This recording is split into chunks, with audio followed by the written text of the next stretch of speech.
இப்போ நம்ம செய்ய போகிறது குக்கர்லேயே அரிசி பருப்பு எல்லாம் ஒன்றா போட்டு அப்படியே தாளித்து சாதம் மாதிரி செய்ய போகிறேன். வாங்க எப்படி செய்கிறதுன்னு பார்க்கலாம். ஃபஸ்ட்டு குக்கர் வச்சாச்சு. அப்புறம் அரிசியும் பருப்பையும் போட்டுடலாம். பசங்களுக்கு கொஞ்சமாக ஸ்கூலுக்கு கட்டுற அளவுக்கு தான் நான் வந்து செய்கிறேன். அரிசி 1 டம்ளர், ஒரு கைப்பிடி துவரம்பருப்பு,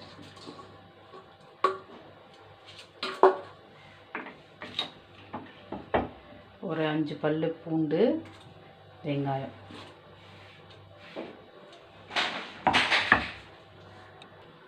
இந்த டம்ளரில் அரிசி எடுத்தேன். இதே டம்ளரில் 2 டம்ளர் தண்ணி, ஒரு கைப்பிடி பருப்பு போட்டேன். அதுக்கு ஒரு அரை டம்ளருக்கு மேலே தண்ணி ஊற்றிக்கலாம். மஞ்சத்தூள் போட்டுக்கலாம். கல்லுப்பு போட்டுக்கலாம். தக்காளி போட்டுக்கலாம்.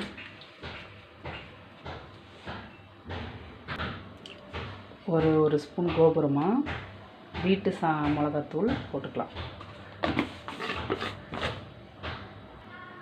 லைட்டாக கொஞ்சம் ஆயில் ஊற்றிக்கலாம். அவ்வளோதான். குக்கர் மூடி போட்டு மூடி நல்லா ஒரு 6 விசில் வந்ததுக்கப்புறம் எடுத்து தாளிச்சிடலாம். ஏர் போயிடுச்சு. ஓப்பன் பண்ணி பார்க்கலாம்.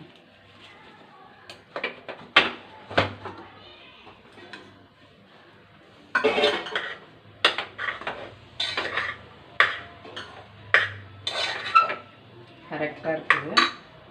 இப்போ என்ன பண்ணலாம், அவரைக்காய் போட்டுக்கலாம்.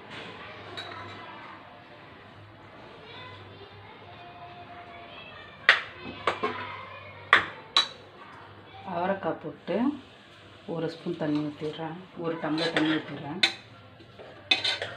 ஏன்னா இது நல்லா குழஞ்சி வரணும். இப்போ தான் நெத்தாக தான் இருக்குது. இன்னும் 1 டம்ளர் ஊற்றிடுறேன்.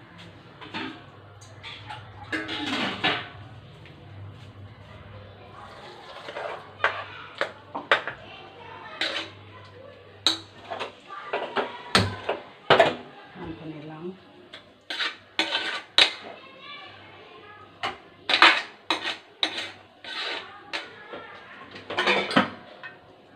மூடி போட்டு மூடிடலாம்.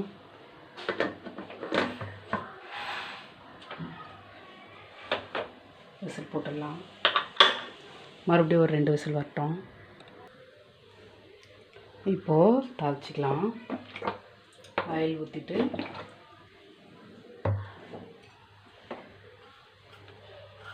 கடுகு, பெருங்காயம், கருவேப்பிலை இதை மட்டும் போட்டு தாளித்து குக்கரில் இருக்கிறதுல கலந்துக்கலாம்.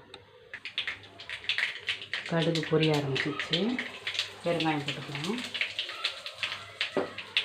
கருவேப்பிலையை அலசி வச்சுருக்கேன், அதையும் போட்டுக்கலாம்.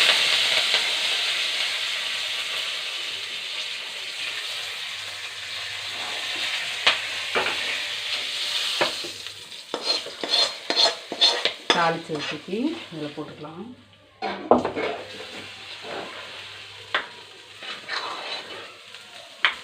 ஃபஸ்ட்டு அரிசியும் பருப்பு, வெங்காயம், தக்காளி, பூண்டு, மிளகாத்தூள் இதெல்லாம் போட்டு வேக வச்சு 2 விசில் வச்சு வேக வச்சு எடுத்துட்டு, அதுக்கப்புறம் அரிஞ்சு வச்ச அவரைக்காவை போட்டு ஒரு 2 விசில் வச்சு எடுத்துட்டு, இப்போது தாளித்து போட்டோம்.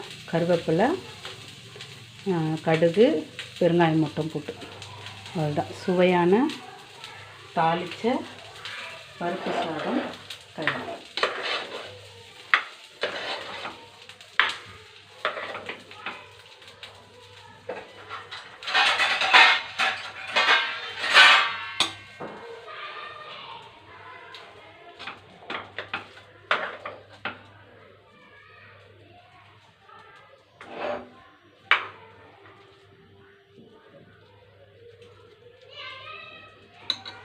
சேனலை லைக் பண்ணுங்கள், சப்ஸ்கிரைப் பண்ணுங்கள்.